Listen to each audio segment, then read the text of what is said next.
Welcome to the most car-dependent nation on Earth. We've got enormous highways, sprawling suburbs, neglected public transit, and soaring rates of unhappiness as a direct result of this obligation to drive everywhere we go. But what if there was another way, a better way to get around, to be less dependent on gas guzzlers and other modes of transportation that contribute to climate change? I think there is, and it's hiding right under our noses.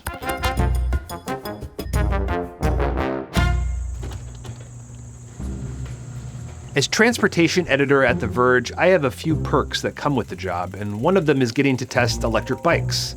A lot of them. 3 of the ones that I have right now are electric cargo bikes. This one is the Aventon Abound. Low step frame, very approachable. My wife, who's a lot shorter than me, can even ride this one pretty comfortably. So this is one of Trek's newest cargo bikes. It's the Fetch Plus. It's got a lot of space on the back for kids, plus these hard shell panniers in the front for carrying cargo, which is really useful. And it's got the Bosch mid-drive system, so you know it's really top-notch. But my favorite of the bunch is the Flyer L885. It's not the most high-powered, it's not the most expensive, but for me, it just really fits with my way of life. It's got these canvas flaps on the side that you can zip up and then click into place, and it turns it from a space for your kids to ride to a cargo area for groceries. It's actually made by Radio Flyer, which is the same company that makes the little red wagons, and I just love this thing. Electric cargo bikes are a game changer for many people. They've been shown to decrease car dependency, save people money, reduce carbon emissions, and speed up delivery times for businesses. That probably explains why they are so dang popular, selling at a more rapid clip than traditional bikes and even other electrified models. They're more expensive than most bikes, electric and non-electric, but they're vastly less expensive than cars, which most people are trying to replace, including myself.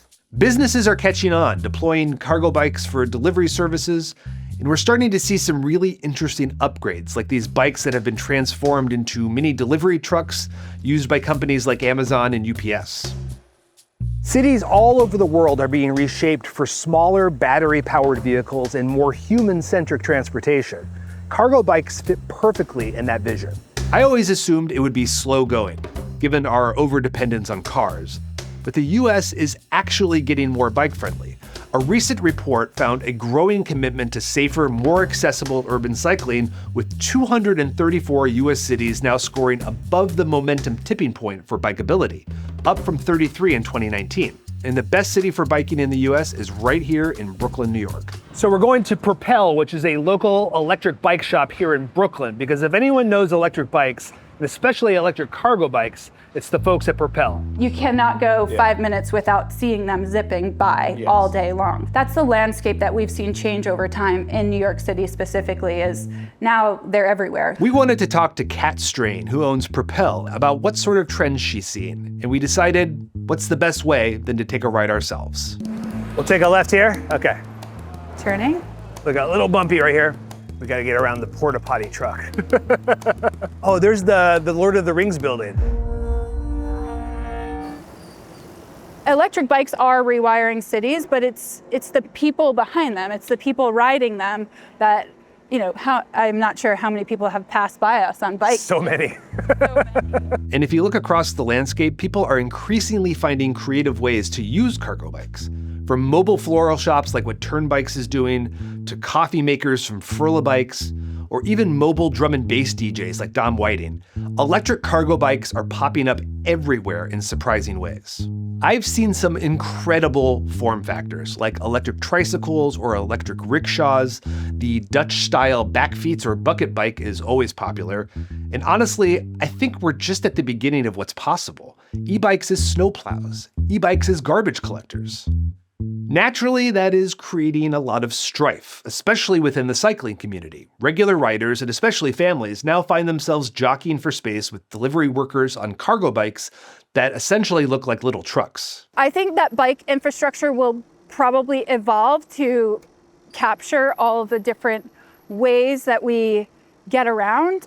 There may be more paths that solve for maybe people that want to go faster or slower. And we are in Prospect Park. You can see that there is a slow lane for the bikes as well as a fast lane for the bikes. But really, the biggest barrier to more people using e-bikes is safety. The roads are still as terrible as I remember them. You already know the score. Here in the US, cars rule the road. You're taking your life in your hand when biking alongside a giant truck or SUV. And protected infrastructure like bike lanes is still too few and far between. If bike advocates want more people to use electric cargo bikes, they have their work cut out for them.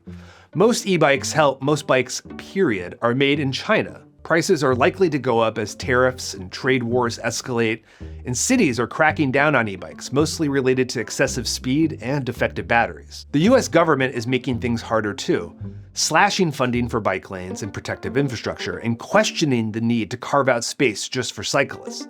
And that could upend all this amazing momentum that we've seen in sales. The whole idea is ease of use. If governments make e-bikes too tough to own, then people are just going to drive their cars.